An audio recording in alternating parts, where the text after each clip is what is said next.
Hey everybody, this is Carl from Carl's Opinion, and just calling to say hey. But anyway, we have a special guest here today. We have Ray Grant. He's the chairman of the Nye County Republican Central Committee, and he just got elected literally like 2 weeks ago.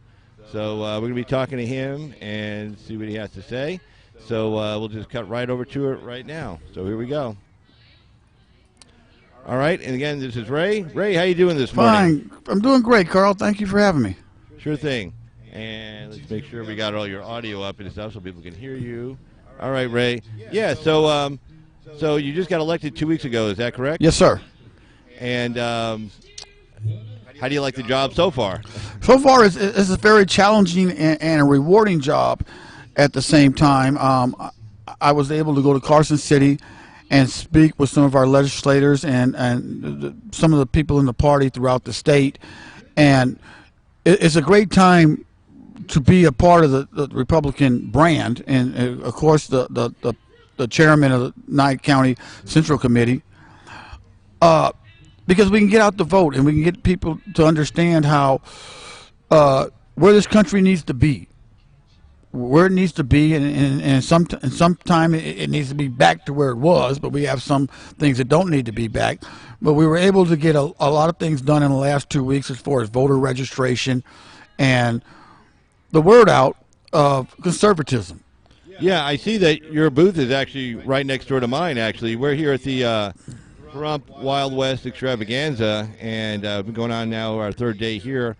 And Ray's got his organization out here registering people to vote. It's very important that we make sure we all get out in 2020 like we did in 2016. Yes. As you saw, that not all of us, although you and me, went out to vote in 2018. Right. But a lot of people stayed home. They stayed home. They didn't vote. And in my opinion, we lost big time here in the state of Nevada. But it's our job to I was talking to some people yesterday. They said, what can we do to get it back to purple? I said, that's not what you guys voted for me. You guys voted for me so we can get this thing back to red. And right. We're going out, getting the votes out, telling people what President Trump is doing, the good job that he's doing for the presidential race. I don't think he has a problem, but unemployment is down, especially in the minority neighborhoods. If a person doesn't have a job these days, it's because they don't want to work. Correct. There's more jobs than there are people, even here in Nye County. And we need to let people know that he is turning this country around and not to listen to the rhetoric that the mainstream media has. They need to be listening to Carl's Opinion and other things like this.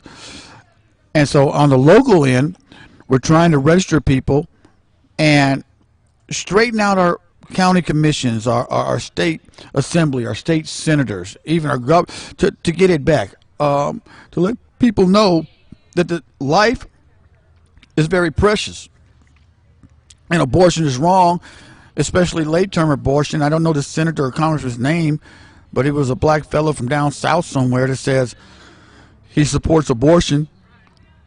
I mean, we can kill him now or kill him later. And I don't know where this genocide mentality comes from. I don't know. From people. Well, actually, it comes from a bunch of white racists back, Margaret Sanger. Oh, yeah, back in the day, Margaret Sanger and Planned Parenthood, which is, we're doing good here because I'm getting calls from black preachers in southern Nevada in what we would call the hood. And they're asking me, we didn't know you were that much into the Republicans. We knew you were a Republican, but you're a chairman? He goes, Can you hook me up with somebody down here in Clark County? Because Planned Parenthood is financing the Democrats in Nevada. Yeah, they are. Now, Ray, off camera, you told me that you're from Los Angeles. Is that correct? Yes, I was born in a little town called Ignacio on Hamilton Air Force Base in California in 1956. I'm born American. I'm a conservative by nature and a Republican by choice.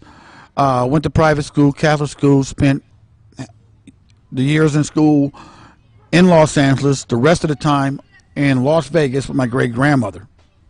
Okay. All right. So you grew up on some pretty tough streets?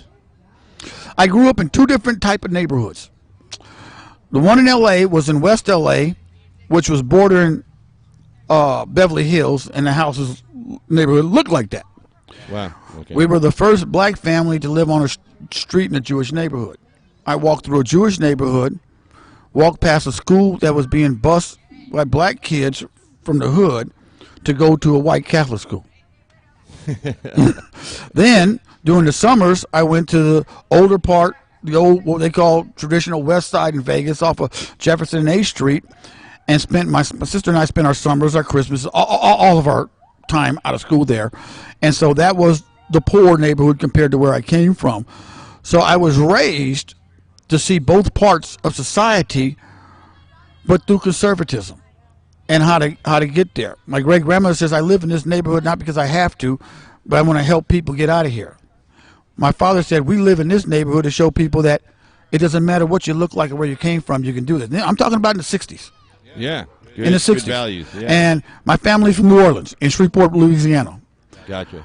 My great-grandfather, Terry Lee Robertson, was alive until I was about 25 years old. He was born on a plantation in Louisiana, Monroe, Louisiana. His parents were slaves. And I thank God that my ancestors were slaves, because I get to live and operate in the best country that God's ever created. Yeah, I mean, it was a forced sacrifice on their part. Don't get me wrong. No, I mean, I'm sure if they asked them, hey, do you want to come over here so, your great-great-grandson can have some good benefits, they probably would have said no. They would have said, hey, well, he can deal with it on his own. But it was a forced sacrifice, but you now have the opportunity. Oh, yeah, what about it? Yeah, I guess I had too much sweat on my arm. No, they're all over. We get these water bugs here. And then we got a bunch of grass out here at the fairgrounds. But anyway, yeah, it was a forced sacrifice. You do get to you are in this country though, and I've always said to people, and I give the analogy, like I say, okay, same history except I'm a European, and suddenly I wake up, I'm in China with the same exact history that African Americans have in this country. The same thing. A bunch of other Europeans sold us into slavery. The Chinese came and bought us. Chinese merchants in the Mediterranean, for instance, and they took us to China. And then they had slavery of Europeans in China. And then they had a civil war. Then they had instead of Jim Crow laws, I call them like Jing Zhang laws. Right. And then my family went through that. And then I here I am now, same age, 53 years old, in China, speaking Chinese, knowing that my ancestry comes from Europe, and I always ask myself the question, what would my reaction be? Would it be like your reaction, like, hey, I'm here, gonna make the best of it, gonna work hard, I'm in a great country, I'm gonna get stuff done, or my reaction be just the opposite, like, hey, man, I'm really pissed off, and this sucks. I'll be honest with you, Ray, as I sit here, I don't know the answer. I'd like to think I'd be like you and be like, hey, yeah, I'm in China, but I got a lot of opportunity and I'm going to make things happen. But I don't know. For all I know, I could be just the opposite and go like, screw all you people. I'm out of here. What the hell's going on? So I don't know. But I like your attitude. I like your can-do, mentality. It sounds like you grew up with a lot of good values from your parents. Like my parents instilled a lot of good values on us. Sound like you grew up with the same kind of good work ethic and I did. Faith, religion. Because you're also a pastor, yes. Is that correct? I'm a Pentecostal pastor. Okay. But you don't have to watch your language. It's okay. It's YouTube. Okay. Yeah. No, we try to watch it for the most part. Sometimes when the Mueller report came out, and I read what Bob Mueller was writing, as an attorney, I was reading it, and I'm like, as a defense attorney, and I was saying this the other day, I've never gotten a letter from a prosecutor saying, we hereby exonerate your client. We hereby find your client innocent. That's not their job. Right. Their job is to prosecute or decline prosecution. So when Mueller says, well, I couldn't exonerate him. Well, that wasn't his job. That's never the role of a prosecutor to do that. So I used some choice language when I read that. I used some choice language when I saw it on TV. I wasn't a preacher that day. Nah.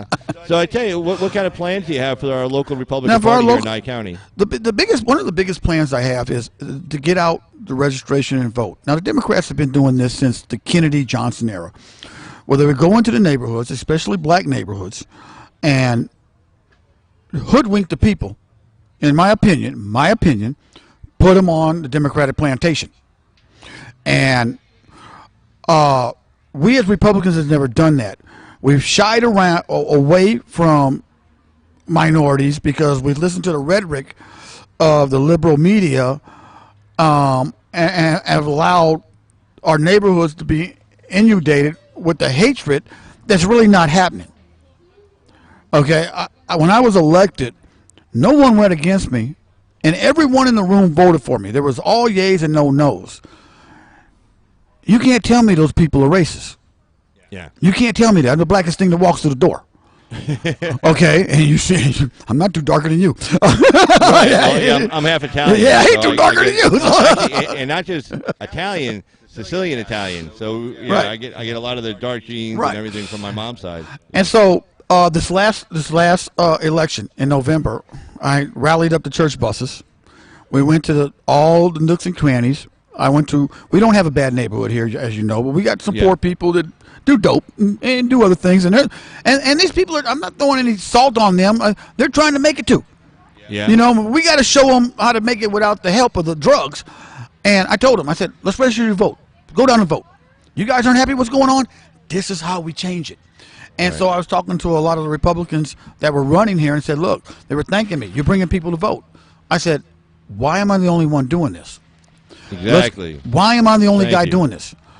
Let's get out and vote. Now, when black people come and ask me about the Republican Party, I tell them the history of it, starting with the Whig Party. Right. And how they fought, to end slavery, which was basically economics, and everybody knew how to win. I said, I'm not going to go into that part of it, but it was ended. I said, the way I think a lot is because of my ancestry. My father's side came from Shreveport and Monroe, Louisiana. They were slaves. My mother's side came from New Orleans, Louisiana, and Freetown. They owned slaves. Oh, wow. Black people. Yeah. It's crazy. I know a lot of people. And that's don't know part of that. my history, my family history. Yeah. And that's why I am the way I am. I understand it to be economics. And so I try to tell people, especially young people, and it doesn't matter what color people they are, people call this a race game. I'm sorry, ladies and gentlemen. Last time I checked, it was only one race of people, the human race. We're just different colors. Yeah. And I talk to them, I say, you can vote on a Democratic ticket, get your free stuff, your rent paid, your telephones, your whatever else you want, everything taken care of you from cradle to grave, and continue to have to do what the master of that plantation tells you. Now, you're upset about what happened. Fine. None of us lived there. I said, this is real deal. Or you can listen to the Republican philosophy and conservatism in general and learn how to be successful and become a lawyer, attorney, become a doctor, become a pastor, become whatever, the head dishwasher. It doesn't matter. Right. But you can do that on your own and be okay. A lot of them listen to me. Then I have some young people, in my opinion, are ignorant of times in history. I said, what about reparations? I said, let me tell you something. We got reparations. I got it personally, and we got it because I got it. He said, what is it? I said, I became the chairman of the Nye County Republican Committee. You know what that says? It doesn't matter what you look like or where you come from. You can be something that's at the top. Right. And I said, I've worked my way through life knowing that I can be anything I want. I just got to work hard and treat people the way I am. And conservatives, I want to tell all the conservatives, we're like a stone that they pull out of a mine out here in Nevada. It's rough, it's dirty, it'll cut you, it doesn't look like anything. And then the liberals and the race baiters will come. They're like sandpaper. And they start rubbing us with sandpaper. But at the end, that stone becomes a shiny opal, shiny diamond, shiny piece of gold, silver. As long as they're running their sandpaper on us, we're smoothing out, and we're going to get the victory and win the game. Wow, man, that is inspirational, but it's true too. You know, it just, you know, we got to get out there. You know, Right. we can't let 2018 happen again. No, 2018 cannot happen. 2016, none of those can happen again. Yeah. But no, and especially, I believe in my heart that we're safe at the top of the ticket. I believe we are. Yeah, I too. Yeah. But where the rubber hits the road and where all politics are local is where we have to get out. We need to be registered. We need to get people registered. We need to tell people exactly what's going on. How we have more jobs now in the country. You know, for the first time, we're not at peace. We're still at war somewhere, fighting somebody, doing something. We're at more peace than we have been in the last 30 years. Yeah, we're trying to get out of Right. Yeah. And our president has really shown that we had the war on drugs, which you can have your opinion on it, but it locked up a lot of people for a lot of time for no reason at all. Yeah. And then Donald Trump came in, and he really blew the horn. It was already out there about the opiates. Look, America, we put drugs in the bad neighborhoods to lock people up. It didn't work then. Then we realized that we can make money in the suburbs and sell pills and make money off of it. Didn't work then. Now we have a bunch of addicted people. Carl has to use his magic to get them the best deals they can. I don't know how that works. I try to stay away from the legal. I try to stay out of the rooms. But it's fine to talk about stopping stuff. I'm with the president 100% about our immigration. But we have to stop the addiction. And then we will stop the drugs from coming in here. It's just like my property out in the desert. As long as I get rid of the bugs, the gerbils don't eat them. So I'm rid of the gerbils. If I'm rid of the gerbils, the snakes don't come. I.e., we get rid of the hunger for the drugs and get people healed and delivered from this drug epidemic. I don't care how much stuff comes across the border or within our border. It can't be sold. So, I mean, I don't want you to make too big of a generalization, but as far as like, you know, people who are using drugs, as far as like, what do you think that hunger comes from? The hunger to want to use drugs? Excuse me. It's an addiction spirit. It's the same thing as if a 400-pound guy going to McDonald's every day. It's an addiction spirit, and in my opinion, my humble opinion, it's a self-esteem problem where you have not been taught or given the skills to fight whatever issue you have head on. So you go hide behind the bottle, behind the joint, behind the pill, behind the snort or whatever, the needle, however you guys do that stuff, you know, however it's done. But then they hide behind it. And most people I've talked to in the streets know they're wrong, know they're hurting themselves. They just don't know how to get off. And I don't think I'm an authority to say how, but I do know that as a human being and as an American, we got to try to help our neighbors. Yeah, because, I mean, like, you see these people, like, if they have, like, an addictive personality, you know, why not go to McDonald's versus, like, why hit up the guy down the street for some meth or some heroin? I mean, you know, what do you think brings people to the illegality? Do you think it's, like, the people, like, their lives are kind of, like, down, they're kind of depressed, and they want to be part of some subculture, or some kind of doing something bad, something naughty? Do you think that has anything to do with it? From the people I've seen, not all of them, but I'd say about 85%, and I deal with street people, and I've had dealt with celebrity people and people of means that just got enough money to get high, and those people are doing it because they can. Most of the people on the street, which are not only costing us money in the hospitals because they're getting sick, and they got all kinds of diseases and things like that. They're homeless, so we're paying for them. They're hiding. The pain is just so much in their life. Nobody has taken the time to show them how easy it is. If I can, I'll give you a quick story that I did yesterday. Please, go right ahead. I got a call. There goes my buddy, man.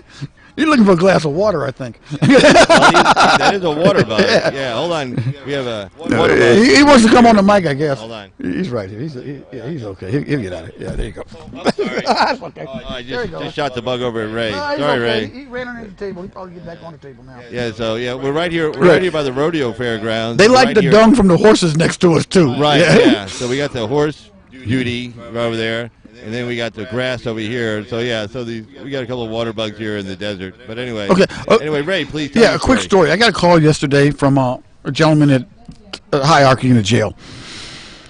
Friday. Say Saturday. Yeah, Friday. Thursday. I got it Thursday. He says, I got this guy down here, and man, he comes all the time. About 35, 40 years old.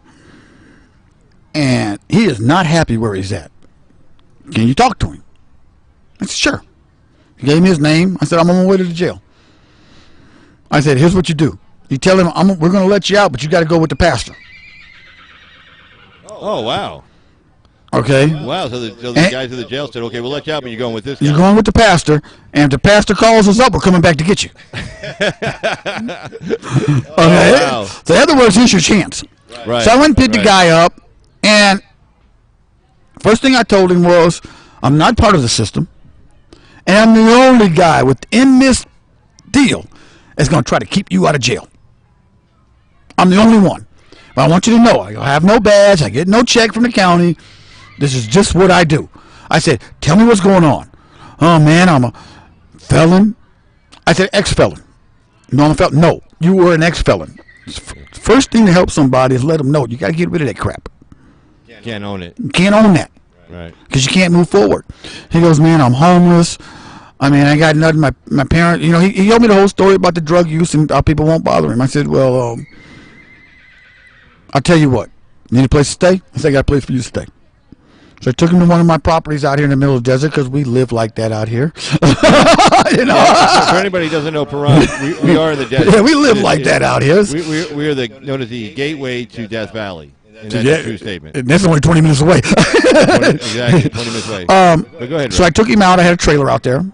I said, here, bro, here's a trailer. Got a half acre. Nobody's going to bother you. But here's the deal. I'm not going to charge you anything. But I'm going to help you get off this dope. I said, and then we're going to go from there. The deal is no drugs, no liquor, no crazy. If I drive up in here and a crazy person's here, guess what? I'm calling the sheriff. You're getting locked back up. Right. So I went there this morning before I came here. And he told me, he says, Ray, for the last 25 years, the last 3 days are the only days I was sober. Wow. And I said, why? He says, because you're the only person that came up here, got me stinking, put me in your nice car, took me to your house, you fed me, you let me take a shower, you washed my clothes, and you're giving me a free place to live. He goes, why do you do it? I said, because everybody needs a hand up. And I said, that people, I said, let me tell you something, Joseph. I said, you're an ex-felon. I said, I can't get you to vote. I said, but I need your help because people need to know that us conservatives, us Republican Party, we're here to help people and not beat them down. We're not going to put you on a plantation. I want to get you off this check and get you a job. So let's get you cleaned up and get you a job. And that's what we're doing here. And that's not the Republican Party doing, but that's what we do as Republicans. Right. And we're getting out the vote, and we're trying to help people. And I'm also working with other people here in Nye County and Clark County with community service workers. And I know you guys make deals, and I hope I don't say nothing to hurt your way you make a living. I don't want to stop you. I don't think I can say enough to stop them from coming. I can slow it down. Go for it. To show people how everyone can live. And it's not about socialism. It's about owning your prosperity, whatever that is to you. Owning your prosperity, whatever that is to you. So it could be like things that make you feel happy. You're right. Family. Right. Friends. Like this man, Joseph. He's in a trailer. A little trailer. It's not even a big one. It's no bigger than your truck. It's like 19 foot or something. Gotcha. Half acre in the middle, on the other side of Bella Vista, in the middle of nowhere. I mean. Right. Closest thing is a rabbit burrow or something. Gotcha. He's in his prosperity. You see what I mean? Right. He's off of dope for 3 days now. He hasn't had a drink. Now, when I leave here, I'm going to work with this guy, and hopefully I can. Get off of my sock, dude. Hold on. Sorry, guys. I don't know. You know what? If you don't leave, you're going to get squashed. Right. So that's his prosperity. Now, my prosperity might be the big house on the hill with a car I can't pay for. You know, it's what it means. He's happy. He doesn't have, for the first time, a street drug addict saw a person within the political flavor of the neighborhood reach out and help him, and then say, "Look, I'm going to work with you. How long you been out of prison? 4 years. I need you to stay out of prison, off of paper, out of trouble for a couple more years, and we're going to petition the court and try to get your right back to vote." Right. Yeah. You're never going to own a gun, dude, but we're going to get your right back to vote. Right. And he says, "I've never heard this." I said, "No, because the Democrats want to give you a check, tell you you're crazy, take your weapons from you, and dictate your whole life. Right. We as Republicans want you to fly." Right.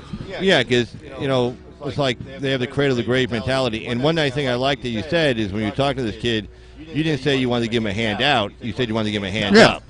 You know, and there's a big difference. You know, a handout, that person's going to be dependent upon you for those handouts. But if you give somebody a hand up, you're helping him get on his feet again, that he can go and do his own thing and take care of himself and potentially have a family, take care of them. And some of us have to have the patience to teach people. Yeah, you can look at my age and say, "Well, you should know better." Maybe I was never taught that. Right. Yeah. We need not to be. It's important to be grateful and thank God and our family for the family we had that raised us. Mm-hmm. But not everybody has parents like we have. No. You know, and you can't blame the kid for that. I mean, he was just born into it. You know, it's like, and then they're raising him badly. They're not providing him any values. So he's getting his values from his peers, who are probably being raised by the same bad type of parents, and they're learning their values from each other, which are no values or bad values. So when you come across someone like that, I agree. You need to see, hey, you know, sometimes you meet these kids who are like 21, 22, 23. They're actually like kids. You realize nobody's ever sat them down and just had a conversation about what's right, what's wrong. No. You know? Not even their parents, their history. The problem is, well, one of the problems is that the Democratic, liberal, progressive agenda is you don't own yourself anymore, and you don't have to be responsible for yourself. We want to be responsible for everything you do.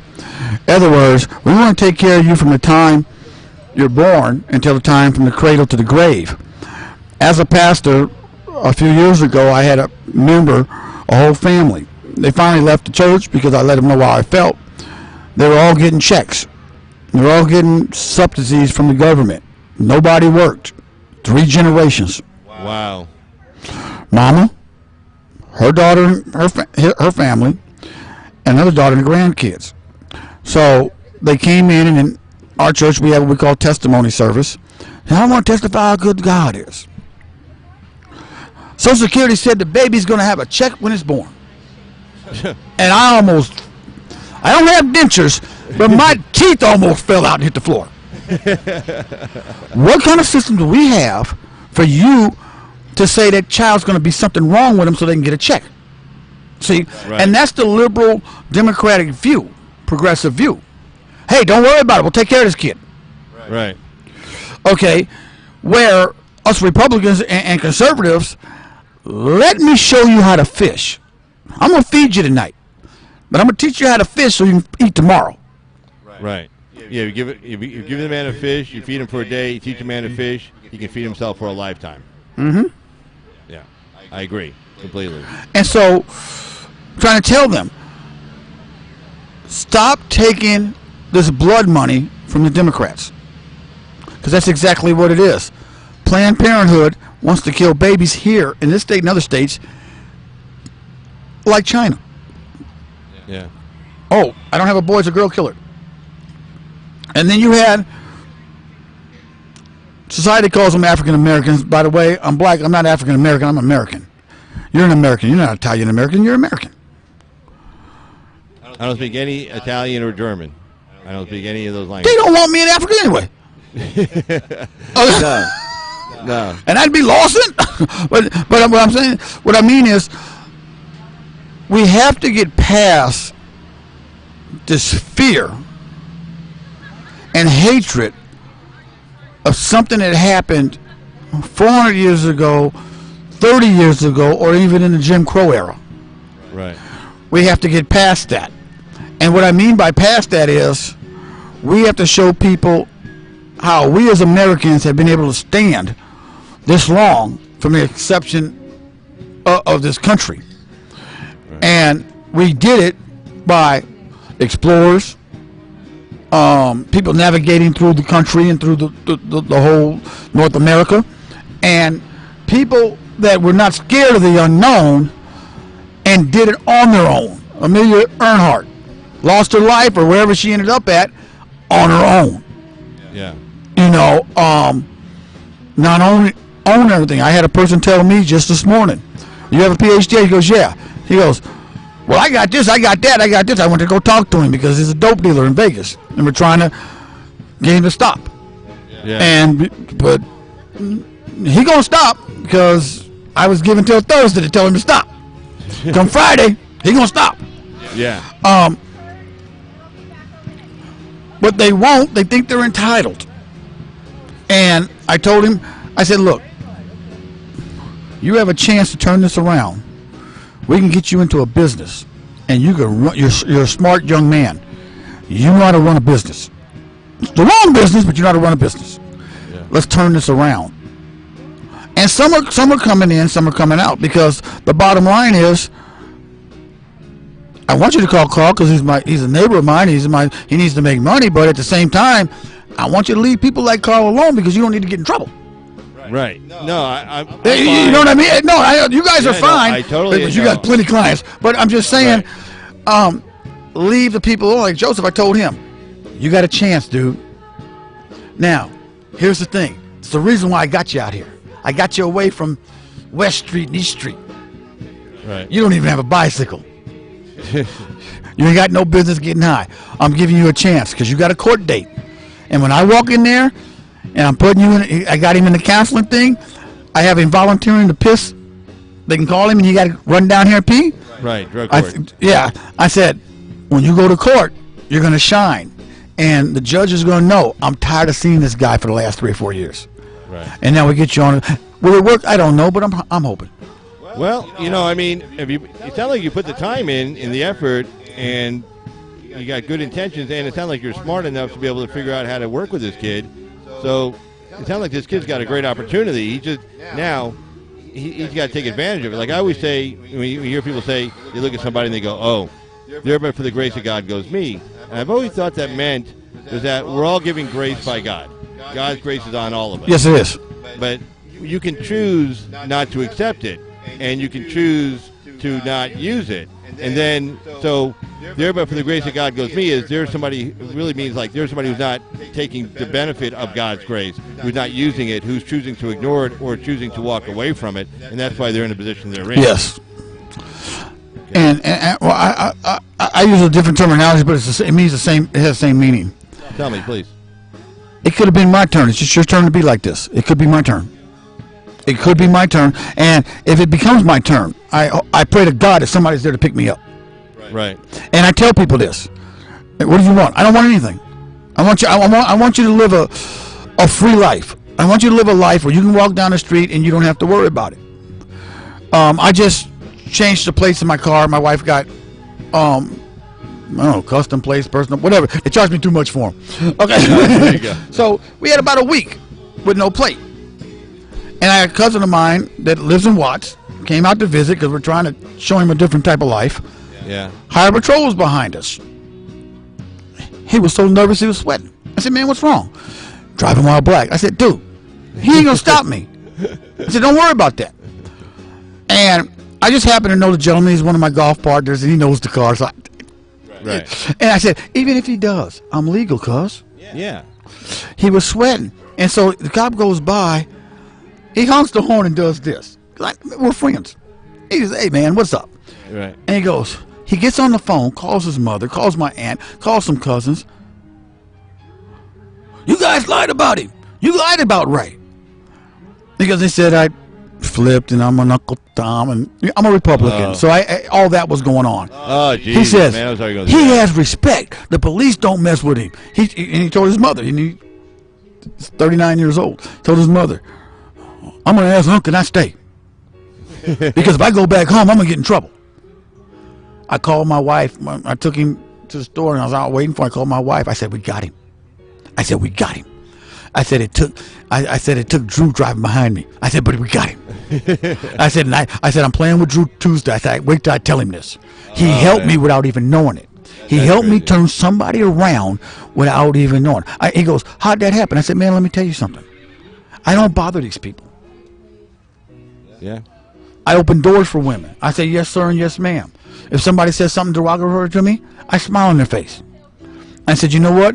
They know who I am, and they don't bother me. Right. I have a lot of things, and I want to talk to your listeners about this. I was at a big function in Carson City last week, and a lady walked up to me and asked me, was I legal?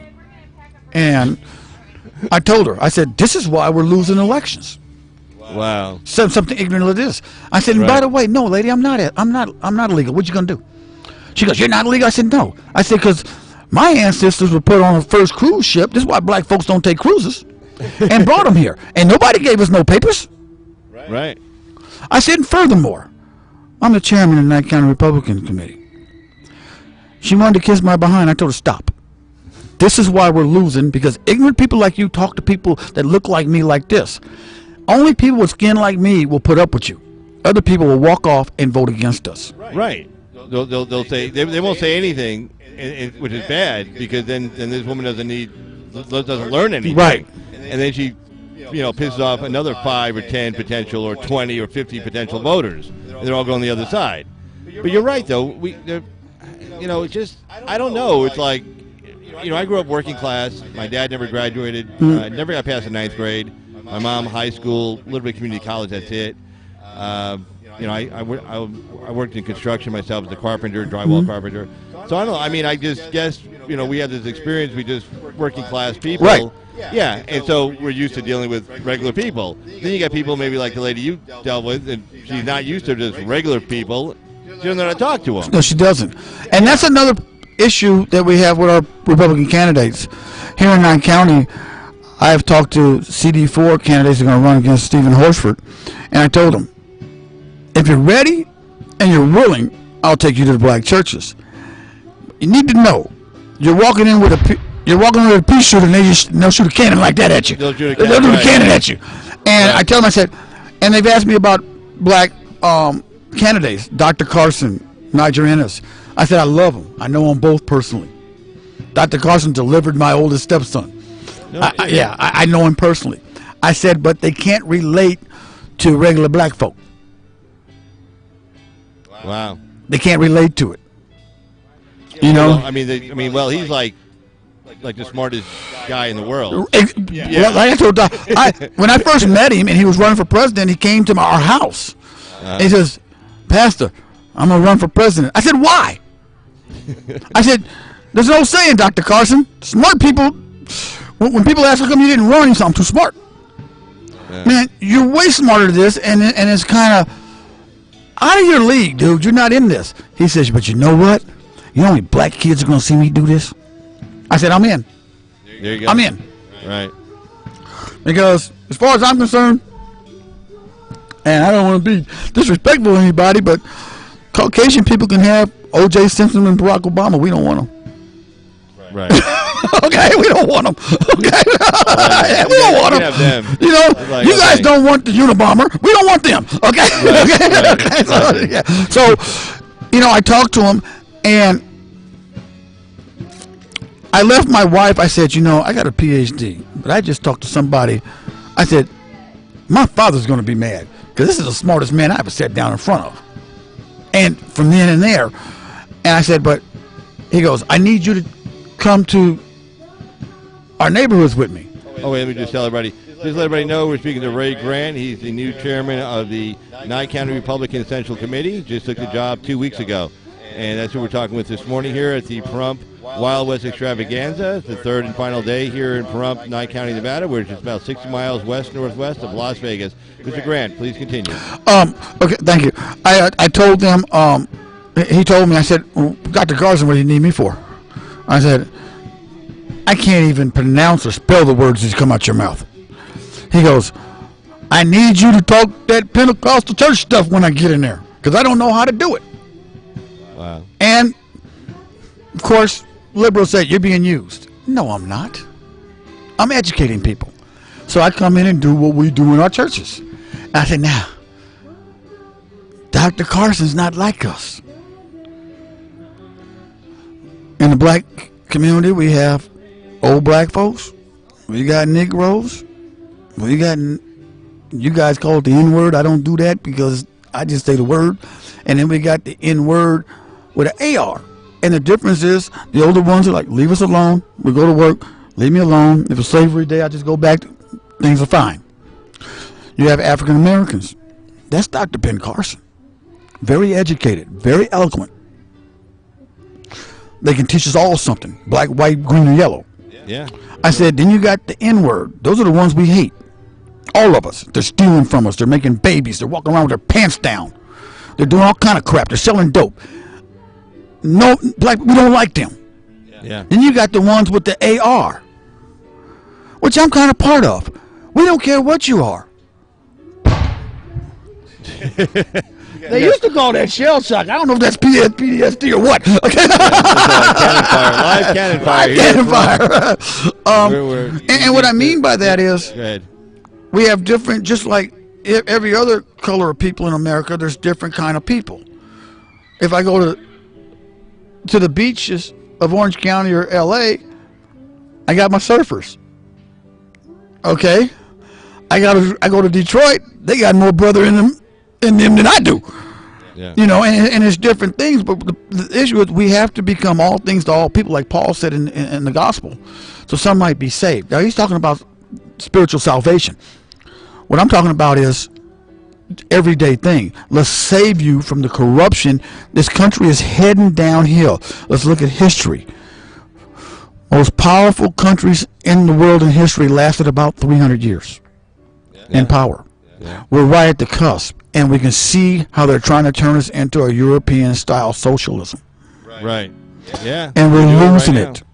And we have to get back to where we, the people, are known. Let these politicians know, from the dog catcher to the White House, they work for us. Donald Trump is the only one that's gotten in office that says the people hired me for this, and this is why he fights so hard. Right. He's fighting for the people.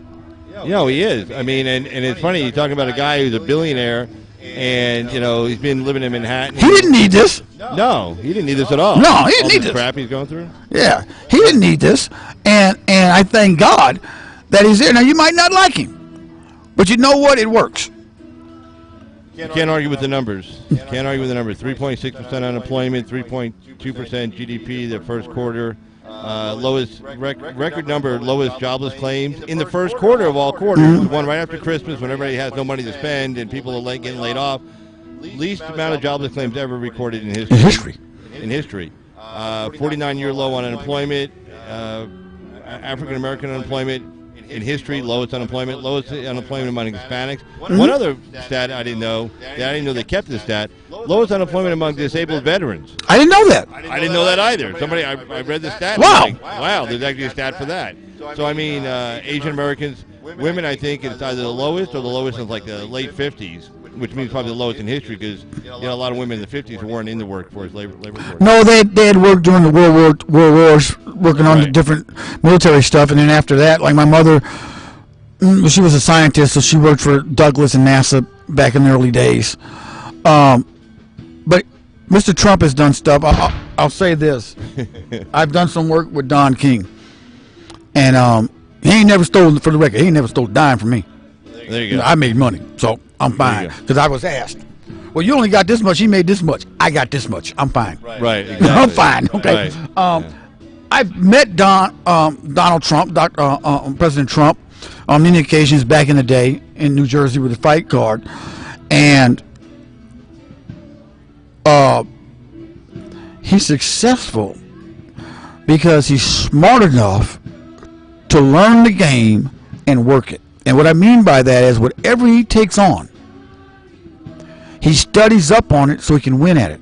That's why he's in New Jersey's Boxing Hall of Fame. He ain't never threw a punch at anybody. Wow. Yeah, I did not know that he inducted to the Hall of Fame, yeah. Because he owned a casino that Don King rented out for the fights. This is how good this man is. Yeah. I remember sitting down talking to him in the 80s and 90s, and I told him, I said, did you grow up with us? Because you talk like us. You know, and I'm glad we have. I believe in it, and I say this with all sincerity and blessings on our president. I am glad that we have a New York street hustler in the White House. Yeah. I am glad because he's showing the disparity on how the government has treated its people like slaves. Right. And it's not a black and white thing, because I know people that are hurting all different colors. Yeah, no, at Pahrump, I often tell people when we talk about crime and stuff, I said, I live in a town that's like over 80% white, and I'm in the criminal courts every single day. And there's a whole lot of white folks in there addicted to drugs, heading for jail, heading for prison, committing crimes. So I agree, it's not a race thing. I heard you talking earlier next door regarding, poverty and stuff, how to bring people out of poverty. And I see Trump doing that a lot. A lot. Yeah, a lot of people have unqualified themselves from food stamps because they're making too much money. A lot of people are starting to own houses. Poverty rates are decreasing in this country all across the board. So it seems like when it comes to crime, I heard what you were saying earlier. That's one of the reasons why I wanted to call you over, was because you were saying it's more of a poverty issue, as far, or like, how you were raised, your parents. Right. It's not a race or a color issue. It's an economic issue. Yeah. And it doesn't matter who you are. I don't care. I'm that type of person. My main church is in Henderson. My people are taking care of business today because this was more important for me to be out here today. A lady came to me on community service. I can't say her name. But she was having car problems. Caucasian lady, poor, obviously on something, liquors. I don't care. That's not my business, But she sat there and told me the story. I said, "Why are you here?" She says, "Well, they've impounded my car for the 4th time. I don't have the money to get out of it, and this is my 5th no insurance ticket, no registration ticket." I said, "Well, you DUI? No. Do you have drugs on you? No." I said, "You need a car?" She goes, "Yeah, I got your car right there." She goes, "Well, how much?" I said, "I'll tell you what. Show up Sunday. Show up tomorrow." It was a Saturday. Talk to my wife. You guys make a deal.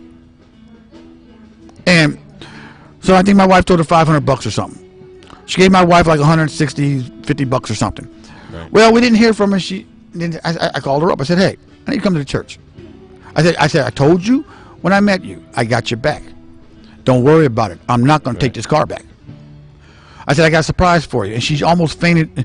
I said, "Hey, it's a good surprise. Don't worry about it." Because I looked in the car. I said, "The lady's living in the car." Oh, wow. She came in the church. My wife handed her the envelope. I said, "What is this?" I said, "That's the title of your car." She goes, "What?" I said, "You don't owe us a dime." Yeah. I said, "Now the car is registered. I think it was registered to the end of December, sometime in December." I said, "We're going to pay for the insurance. You got like a month and a half to get it together. If you don't have it together, you need to call me so I can get your stuff done." Right. I said, really nice, "Know this, though. Yeah. There's no more help after this. I'm getting you to your feet. Now you got to run." When our parents stood us up for the first time, we took off running, fell down, and we're still walking. Yeah. How many times? Back then, in our age, when we were growing up, we hit the head of the cabinet. We didn't have the safety locks. We didn't have all that. Right. No, I remember that. We bust our head with a little cure comb or whatever the grandma put on us, and we went on about our business. Right. And so I told her, I said, "No, you needed help. I got something sitting out there that I can help you with. I'd be less than a person not to help you. I don't need to know you. I don't need to know all this. All I need to know is I can help somebody. Now, you get in a position and you're in a dollar store and the person behind you has 2 things. You got 3 and you got $5. You grab those 2 things and pay for them. Wow. You help somebody else. Right. You help somebody else. You know, she came to me 2 weeks ago. I want to buy another car. I said, we called the car Shirley. What's wrong with Shirley? Well, I want to give Shirley to my sister because she doesn't have a car, and I got enough money to buy another car. Is the guy next door selling cars? I said, yeah, let me go talk to him. I said, this is what I did. He goes, don't worry about it, dude. I paid $600 for this Cadillac. I got $300 in it. Can I do the same thing you did? Can I give it to her? I said, don't give it to her right off the bat. You got to work this thing. Let me tell you how we work this. We get them to do stuff. And then when they find out that they messed up, we're not going to jump on them. We're going to show them where they messed up and still try to help them. What happens? That lady walks away. There's that little black preacher in that little black church with the Trump sign in his church. And he helped a poor white person and didn't want nothing back. It's not about color. It's about economics. Thank you. That's exactly true. I totally agree. A lot of my listeners are saying the same thing here. So the same with the public defender. Yeah. Either if you don't have the money, you don't care what they look like. You're going to go help them and do the best you can with the resources that you have. But I know a lot of people say they don't get help, but lawyers like yours and a friend of ours, I don't know if you know her, she's an attorney in Vegas, Fong Jefferson. I don't know if you know her. No. She does it in Henderson.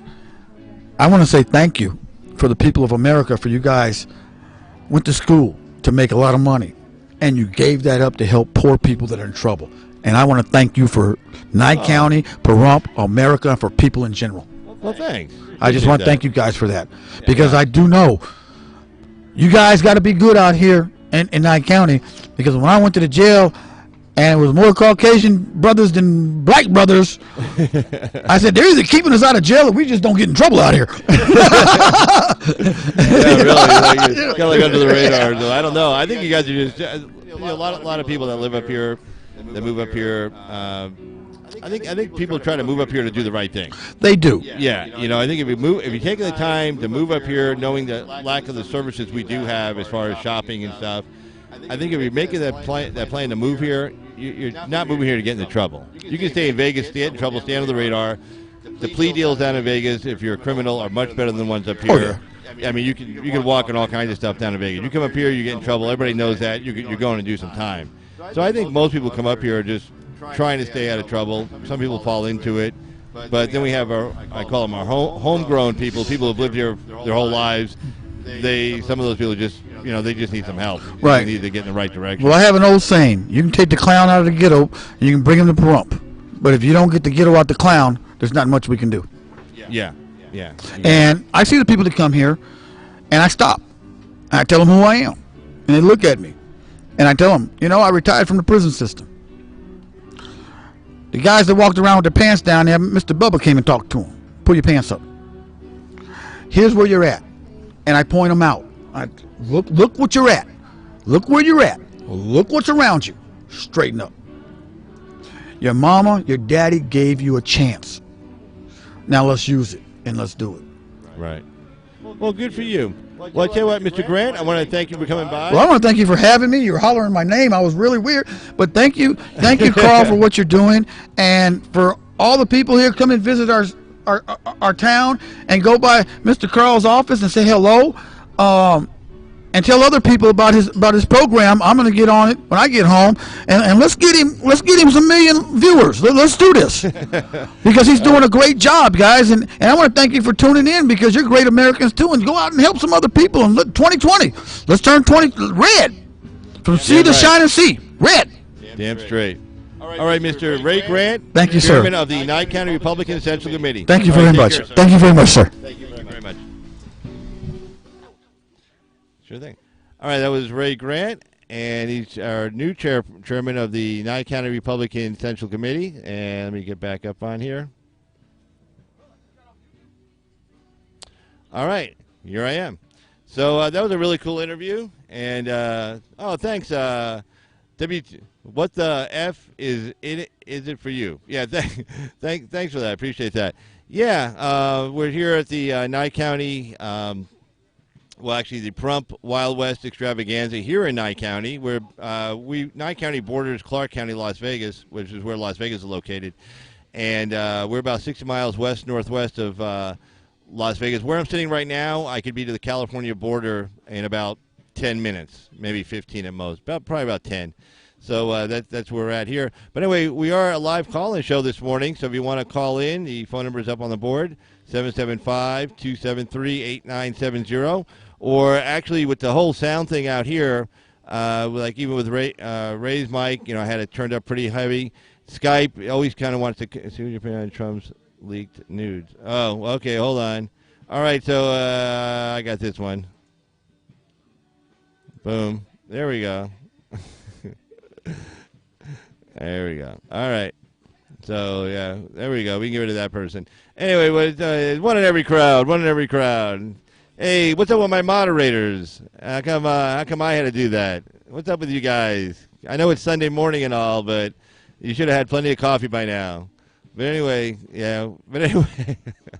All right, live call-in show, 775-273-8970. There are some stories I did want to get to, so let's find them right now. Let's see here. All right. And boom. All right. Bernie Sanders in the news. Bernie Sanders rejects Joe Biden's. Let me see if I can turn me up just a little bit without killing. Let's see. No, I'm pretty much limited right there. Okay. Yep. Let's see. Maybe that might help. Let me hear. Well, doing the best we can. We got a lot of stuff going on around his here. But, all right. So, Bernie Sanders rejects Joe Biden's, quote-unquote, what he said, he's the most progressive 2020 Democrat in the race, which first of all, I don't know why he would say that anyway. I don't agree with that. I think he's Joe's always been pretty far left, but as far as being the most progressive candidate in the race, no, I think you could probably give that to, well, you might give it to Sanders, but I'd say maybe Warren or possibly Harris, but definitely not Joe Biden. But it's funny, he knows where he is, he knows what party he's in now, what kind of party it is, and not the party of the past, the Democratic Party. Hold on a sec.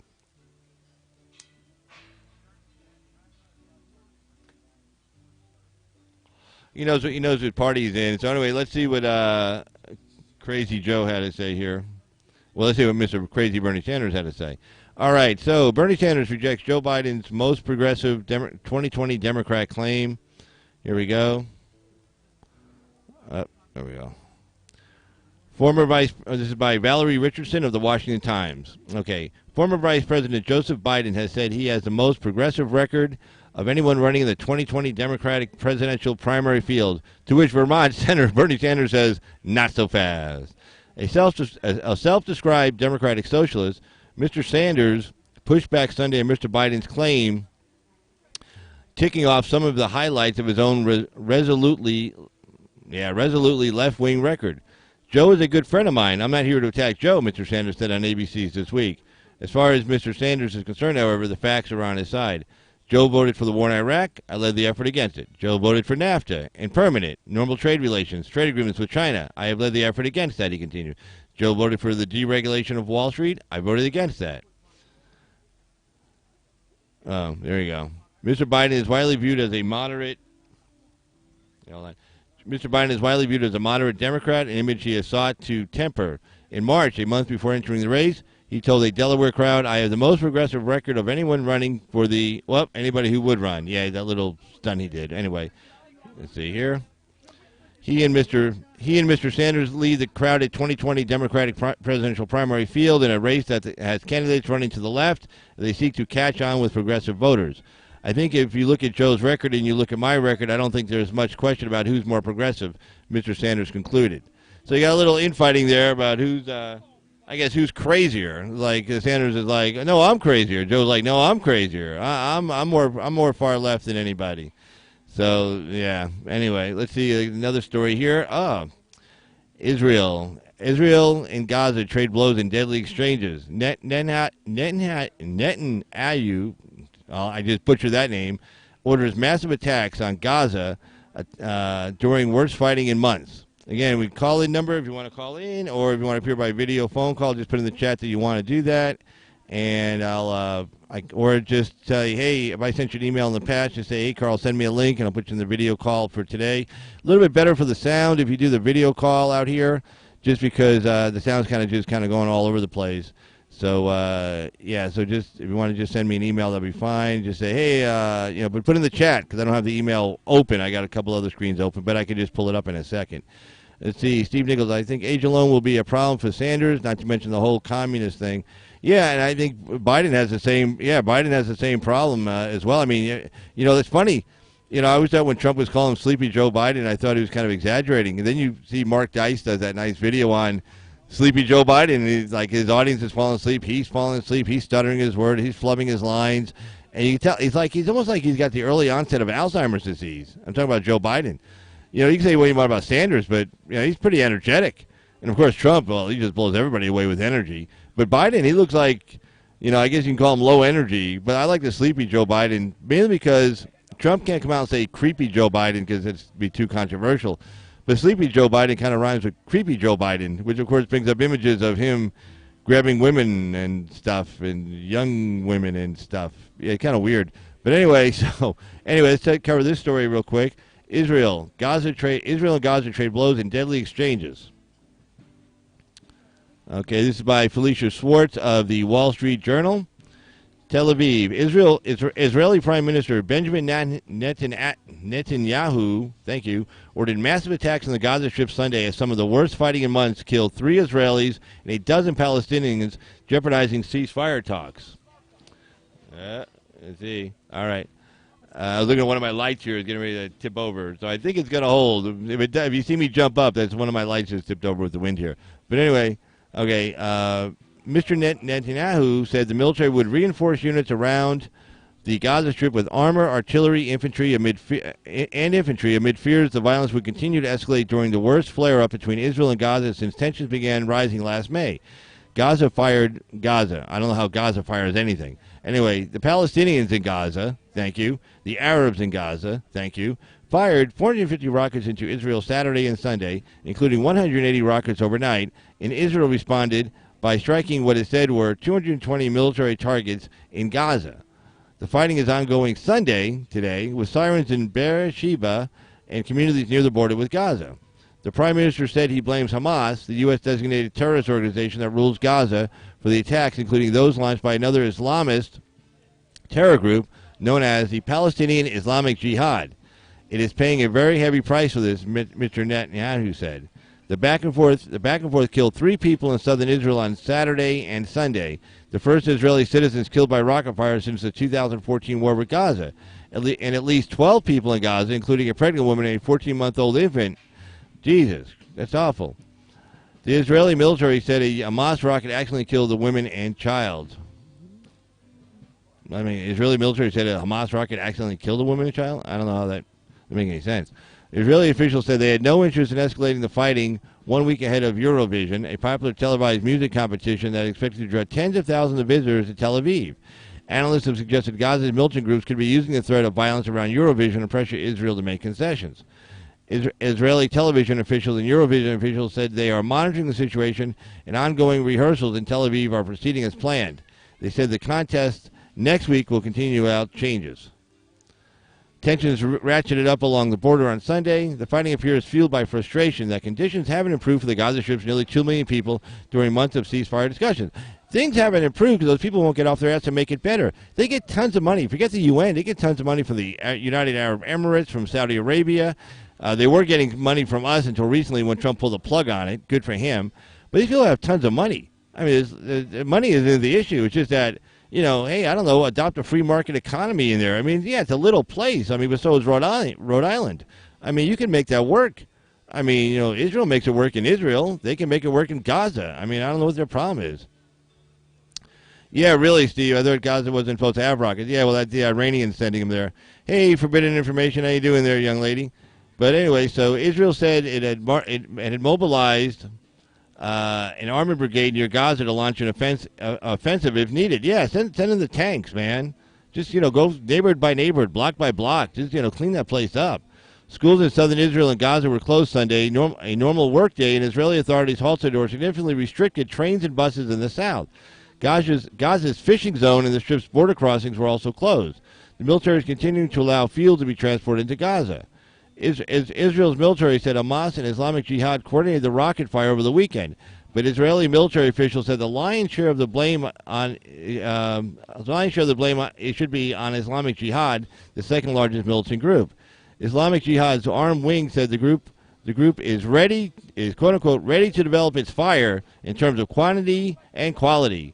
We are still at the beginning of the battle. Oh, good! What a bunch of assholes. But anyway. Here we go. There's a good name. Abdelatif. Who the hell names your kid Abdelatif? Anyway, Abdelatif Al-Kano, a Hamas spokesman, said the group wants Israel to begin implementing understandings reached in months of discussions of calm tensions. Yeah, how about you stop trying to bomb Israel or stop bombing Israel? Then you can ease tensions. It's really simple. Stop acting like a bunch of criminals and thugs. Hey, that's simple too. Maybe try to live in peace with your next door neighbor. Hey, there's an idea. Try that one too. See how that works out for you. No, not a good idea? Oh, because you're stupid. The old saying, you can't fix stupid. Anyway, an Israeli military spokesman, Jonathan Conricas, said Islamic Jihad has acted as a spoiler in ceasefire negotiations. He blamed Islamic Jihad for starting the flare-up on Friday by aiming sniper fire that injured 2 Israeli soldiers without notifying Hamas. Israel conducted airstrikes in response, killing 2 Palestinian Islamic Jihad militants. 2 people were also killed by Israeli fire at the border on Friday. What's happening is that in the last few days, Islamic Jihad is trying again and again to drag Hamas and Israel into conflict because it isn't happy with the significant progress made with the Egyptian mediation. Tajika Hanigi said, a senior official in Mr. Netanyahu's Likud party, told Israel's Army Radio Sunday. All right, let's see here. See, according to local reports, Israel struck a building, Okay. All right, so there we are there. Anyway, again, we have a live call-in show. If you guys want to call in, you know the number, area code 775-273-8970. In case you missed it, did an interview here for just about an hour with Ray Grant. He's our new chairman of the Nye County Republican Central Committee. They do great work here in town, and they're out today registering voters. They're in the booth right next to me. I got a 10 by 20 booth here for my live interviews and everything to keep the sun off people, so I can control the lighting a little bit. And Ray was kind enough to come over and give us an interview. He spoke really, really well. If you didn't get a chance to watch it or watch the whole thing, after I end the live stream, it'll obviously upload to YouTube. It usually takes about 45 minutes or an hour to process it, unfortunately. But no, it's not too bad, I guess. But can't fix it if you can laugh at it sometimes. It helps to deal with it. There you go. But, oh, yeah, thanks, Disabled Vet. But anyway, I'm going to go ahead and end the live stream for right now. I just want to thank everybody who's been on and been watching and everything, and everybody who will be watching later. So for Carl's Opinion, this is Carl. And we'll be back throughout the day. Again, it's kind of hard to have set times and stuff. I kind of have to time it with other events going on around me. But it's been working out pretty good. I got a pretty good handle on it yesterday. And as far as the timing and everything, we were able to do 2 live streams yesterday. So we should be able to do some more today while I'm here. So I want to thank everybody. And I want to thank all the mods and everybody else. So, okay, guys, just want to say have a great one. And I shall see you next time on Carl's Opinion. Take care, guys. Bye-bye.